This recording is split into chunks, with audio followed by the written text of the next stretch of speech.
চলি আছে ভাইমন্দাৰ অসমৰ চুকে কোণে ধুবুৰীৰ পৰা শদিয়ালৈকে চলি আছে আৰু আজি আমি উপস্থিত হৈছোঁ টংলাত। সঁচাকৈ বৰ ধুনীয়া ঠাই।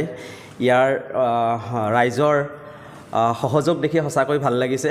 ভাইমন্দা আহি আছে অহা 23 মে তাৰিখ।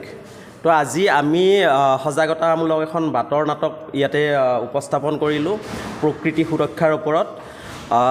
যেনেকৈ গছ নাথাকিলে আমি জীয়াই থাকিব নোৱাৰিম, আমি উশাহ লোৱাত কষ্ট হ'ব, আমাৰ পৃথিৱীখন ধুনীয়া হৈ নাথাকিব।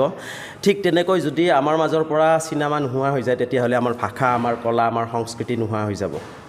গতিকে চিনেমাক জীয়াই ৰখাটো আমাৰ সকলোৰে কৰ্তব্য, আগবঢ়াই নিয়াটো আমাৰ সকলোৰে কৰ্তব্য। 23 মেত আহি আছে, ভাইমন্দা সকলোৱে উপভোগ কৰক। ইয়াৰ অৰ্থ এইটো নহয় যে কেৱল ভাইমন্দা চালেহে অসমীয়া চিনেমা উদ্যোগটো আগবাঢ়ি যাব। প্ৰতিখন ভাল অসমীয়া চিনেমাৰ দৰ্শক হওক আচলতে, আৰু আমাৰ অসমীয়া চিনেমাক জীয়াই ৰাখক। লগতে ভাইমন্দাত কি বস্তু আমি প্ৰত্যক্ষ কৰিব পাৰিম?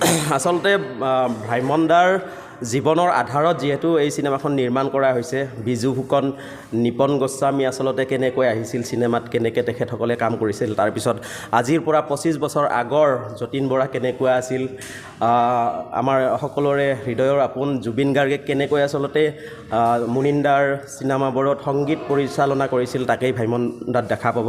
আৰু ব্যতিক্ৰম হ'ল যে ভাইমন্দাৰ ওপৰত এখন চিনেমা হ'বলৈ গৈ আছে। এইটোৱে চিনেমাখনৰ আচলতে ব্যতিক্ৰম। কিমান আশাবাদী আপোনালোকে?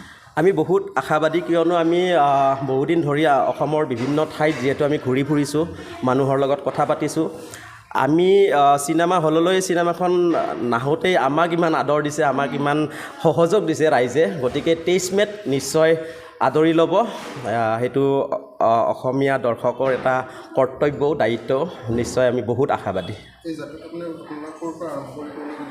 আমি গুৱাহাটীৰ পৰা আৰম্ভ কৰি সেইফালে আমি শদিয়ালৈকে, আৰু আহি আমি লখিমপুৰ সেনেকৈ ঘূৰি আজি টংলা পাইছোঁ, আৰু ইয়াৰ পৰা আমি নামনিলৈকে যাত্ৰা কৰিম, একদম ধুবুৰীলৈকে। তাৰপিছত গুৱাহাটীত আহি সেইকেইদিন আৰু গুৱাহাটীত প্ৰচাৰ চলিব।